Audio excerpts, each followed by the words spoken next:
À un mois des premières régates de la Vuitton, bonjour de la Trinité, où il est très difficile de comprendre ce qui se passe à San Francisco, mais que se passe-t-il depuis les 12 mètres JI jusqu'à là-bas maintenant les bateaux en train de foiler 1 mètre au-dessus de l'eau? Il se passe que le Challenger of Record Artemis a refusé le compromis proposé par Team New Zealand et Prada, les deux autres équipes, de reporter ces mêmes round robin jusqu'au 19. Cela veut dire qu'il est possible que les 30 ans d'anniversaire de Louis Vuitton, 30 ans de sponsor magique, se termine un peu en eau de boudin avec deux bateaux du même design team en train de tourner autour d'une prison au milieu de l'eau. C'est bien triste. Quand un problème est compliqué, je vous propose de le simplifier et d'essayer de revenir à la source. Pour le simplifier, premier point, c'est la vitesse du vent qui était supposée être à 30 nœuds pour avoir des régates magiques a été descendue à 20 nœuds. Rendez-vous compte, on demande à des équipes qui ont bossé pendant 2 ans sur une limite maximale de tout mettre à la poubelle 1 mois avant les régates. Je suppose qu'elles ne vont pas être très contentes. La deuxième raison, c'est l'annulation des amendes financières en cas de non-présence sur la ligne de départ. Bienvenue dans le monde de la coupe.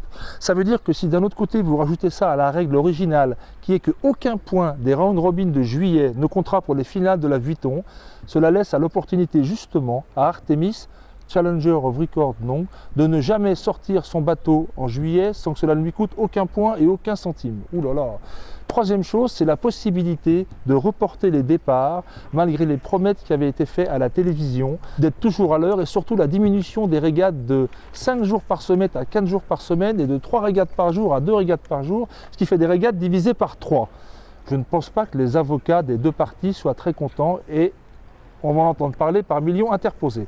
Mais revenons à la question originale. Qu'est-ce que c'est finalement la Coupe de l'América? Depuis 1851, qu'est-ce que c'est? Des designs magnifiques par des architectes? Bien sûr, pour les design teams.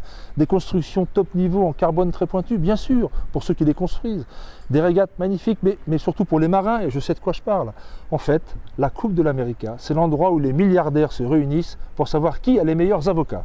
D'un autre côté, nous avons des rumeurs pas drôles en provenance de Alameda, San Francisco. Rumeurs qui disent que le design team d'Artemis n'en ferait plus partie. Voilà encore une bonne occasion pour les avocats de se mettre en avant. Si en plus, je vous ai parlé de télévision, des acteurs, les équipes, de l'organisateur, il faut que je vous parle de la ville. San Francisco a payé en monnaie sonnante et trébuchante à l'organisateur l'organisation de régates pendant 2 mois de l'année et il est possible qu'il n'y ait qu'un seul mois de course. Un lobby est en train de grandir fort dans cette ville de San Francisco, soutenu par les médias locaux, pour demander à ACRM, America's Cup Racing Management, de redonner des sous parce qu'il y aura 1 mois de régates qui n'en ont pas lieu. Il faut aussi savoir que l'organisateur a dit qu'il mouillerait 4 jours par semaine le parcours, qu'il y ait ou non des équipes qui se présentent. Imaginez que même le Challenger of Record Artemis, c'est-à-dire le représentant de tous les challengers, 3 en l'occurrence, ne se présentera pas. Voilà encore une belle occasion pour les avocats de se mettre en avant.